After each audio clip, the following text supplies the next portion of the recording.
ABP live इस वक्त आ चुका है कॉन्क्वेस्ट में, जो कि बिस पिलानी के बच्चों की तरफ से ऑर्गेनाइज किया गया है। और यहाँ हमारी मुलाकात हुई आलोक बाजपेयी जी से, जो कि एक्सिको के को फाउंडर और सीईओ हैं। सर, सबसे पहले तो वेलकम ऑन एबीपी लाइव। धन्यवाद।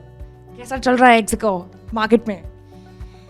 उतार चढ़ाव का समय चल रहा है। देखिए, अभी अगर आप ट्रैवल की बात करें तो लास्ट क्वार्टर में महाकुंभ हुआ था और अभी समर वेकेशंस आ रही हैं, तो मतलब उस तरह के उतार चढ़ाव की अगर आप बात करें तो ट्रैवल में पिछले साल के कंपैरिजन में अभी भी एक ग्रोथ दिख रही है, जो कि बहुत ही अच्छी बात है। लेकिन कैपेसिटी कंस्ट्रेन है हमारे एयरक्राफ्ट्स, और आने की सबको उम्मीद है कि इंडिगो और एयर इंडिया के एयरक्राफ्ट्स इंडक्ट होंगे और ट्रेन में भी कैपेसिटी एक्सपेंशन के प्लान्स हैं। तो अगर वो सब होता है तो ये मार्केट और फास्ट ग्रो कर सकता है।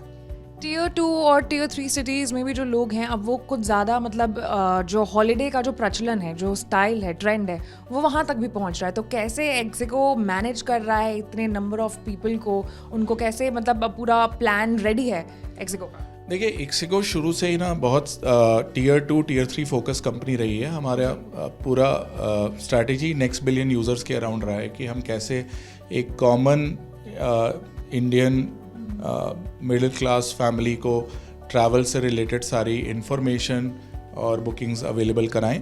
तो हमने जो देखा है पिछले 5 साल में कोविड के बाद जो बिहेवियर दिख रहा है, दो चीज़ें बहुत ही उसमें रिमार्केबल हैं। पहली चीज़ की जैसे जैसे एयरपोर्ट्स टीयर 2, 3, 4 टाउन में जा रहे हैं, लोग जो है वो ट्रेन या बस छोड़ के अब एयर की ओर भी देख रहे हैं। और मतलब बहुत सारे, जैसे आप दरभंगा की बात करें, झारसुगुड़ा की बात करें, या आप बरेली ले लें, या फिर आप इवन वाराणसी देखिए, अयोध्या देखिए, जो एयरपोर्ट पिछले साल ही खुला है।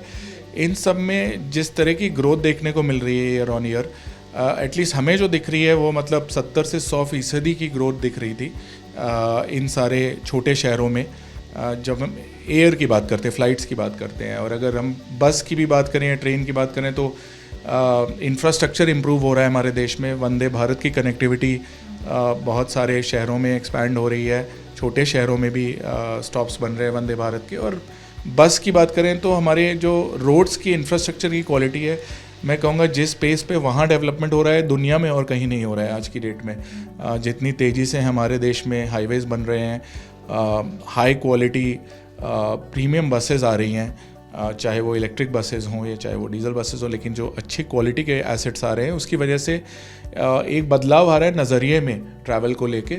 और कोविड के बाद से एक आदत भी बदल गई है, लोग ज़्यादा फ्रीक्वेंट ट्रिप्स ले रहे हैं। साल में जो पहले 2 या 3 ट्रिप लेते थे वो लोग 4 या 5 ट्रिप्स ले रहे हैं। शेयर ऑफ वॉलेट जो ट्रैवल पे लोग खर्च कर रहे हैं वो भी हमें बढ़ता हुआ दिख रहा है छोटे शहरों से। तो ये बहुत ही मैं कहूँगा कि it's a very encouraging trend कि हमारे देश के जो मिडिल क्लास ट्रैवलर्स छोटे शहरों से आ रहे हैं उनकी भी ट्रैवल में ग्रोथ बहुत तेज़ी से हो रही है। हमें दिख रहा है कि करीब 15 से 18% मार्केट में ग्रोथ आ रही है इन छोटे शहरों से ओवरऑल मार्केट में ट्रैवल को लेके, जो कि मैं कहूँगा टीयर 1 से फास्टर है।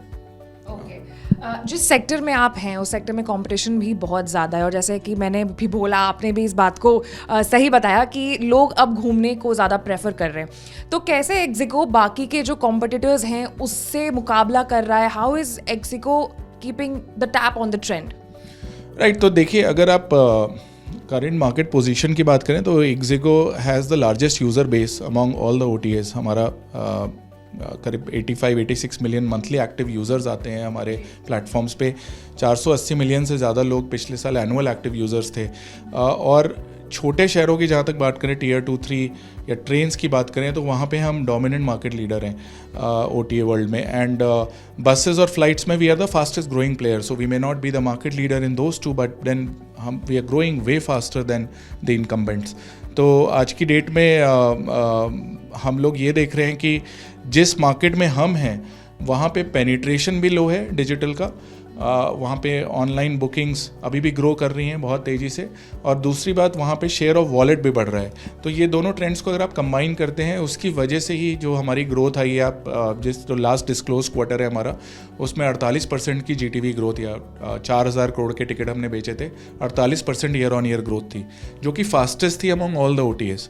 तो इस तरह की ग्रोथ इसीलिए आ पा रही है क्योंकि हम जिस मार्केट में पेनिट्रेशन भी बढ़ रहा है, शेयर ऑफ वॉलेट भी बढ़ रहा है, और ixigo is becoming like the first port of call for Tier 2-3 travellers.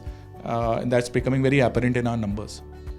Because ixigo listed company भी है और रिसेंटली हमने मार्केट में देखा कि कुछ ज़्यादा ही उथल पुथल हुआ, तो कैसे कितना इफेक्ट हुआ एक्सिगो को और कैसे आपने मतलब सारी चीज़ों को ऑन टैप करने की कोशिश की? देखिए, मार्केट में उथल पुथल चलता रहता है हमेशा ही। एज अ कंपनी हम लोग लॉन्ग टर्म की सोचते हैं, हम लोग आज की, कल की, इस क्वार्टर की, अगले क्वार्टर की नहीं सोचते हैं। हम आगे के कई साल के प्लान बना के उस तरह से चलते हैं। तो मैं उस पर नहीं कमेंट करूंगा कि मार्केट में क्या हो रहा है, लेकिन मैं सिर्फ अपनी स्ट्रैटेजी की बात कर सकता हूं कि हम जो भी चीज़ें सोच समझ के करते हैं उनका इम्पैक्ट कई क्वार्टर बाद, कभी कभी कई सालों बाद दिखता है। एक एग्जांपल देता हूं, हमने ट्रेन में कई साल तक सिर्फ एक यूटिलिटी ऐप बना के, जहाँ पे ट्रांजैक्शंस नहीं होते थे, लेकिन हम सारी हेल्प करते थे कि ट्रेन कहाँ आएगी, किस प्लेटफॉर्म पे आएगी, किस कोच में आपको जाना है, कितने डिले से चल रही है, ये सारी फंक्शनैलिटी बना के हमने कई साल तक उस ऐप को बहुत पॉपुलराइज़ किया, और ट्रांजैक्शंस और रेवेन्यू बहुत साल बाद आए। तो अगर हम शुरू से सिर्फ रेवेन्यू के बारे में ऑब्सेस्ड रहते तो शायद हम कभी इतना अच्छा ऐप बना ही नहीं पाते। तो आज भी मैं कहूँगा हम लोग का सारा टाइम जा रहा है उन चीज़ों में कि हम कैसे कस्टमर एक्सपीरियंस को सुधारें, कैसे हम और सुविधाएं दें अपने ट्रेन, बस, फ्लाइट के अलावा। अब होटल्स में हमने एंट्री ली है, तो होटल OTA बिज़नेस को कैसे ग्रो कराएं, इन चीज़ों पे हम सोच रहे हैं। मार्केट उतार चढ़ाव चलता रहेगा, लेकिन हमें सोचना है कि हम अपने कस्टमर्स को बेस्ट कैसे सर्व कर पाएंगे, क्योंकि उससे हमारा फ्यूचर डिटरमिन होगा। ठीक है, एक आखिरी सवाल, क्योंकि हम कॉन्क्वेस्ट के मंच पर खड़े हैं और बच्चे हैं हमारे आसपास, तो मैं चाहूँगी कि आप कुछ ऐसी बात बताएं हमारे बच्चों को ताकि वो आपसे इंस्पायर हो सके, हमारे अपकमिंग जो एंटरप्रेन्योर्स हैं वो इंस्पायर हो सके।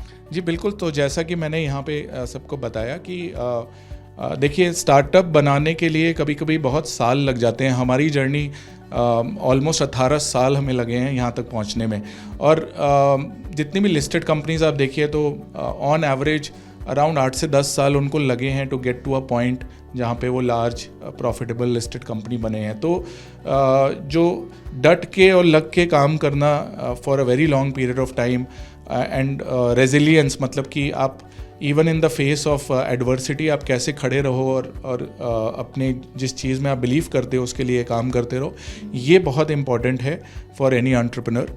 और इसके लिए आपको बहुत ज़्यादा मैं कहूँगा सेल्फलेस वे में सोचना होगा, कस्टमर के लिए हमेशा सोचना होगा, तभी आपको वो एक तरह का जज्बा मिलेगा कि to carry on in the difficult times. Thank you so much mister Alok, ABP live पर आने के लिए, कॉन्क्वेस्ट में आने के लिए और हमारे व्यूअर्स को एनलाइटन करने के लिए। Thank you so much. Thank you so much.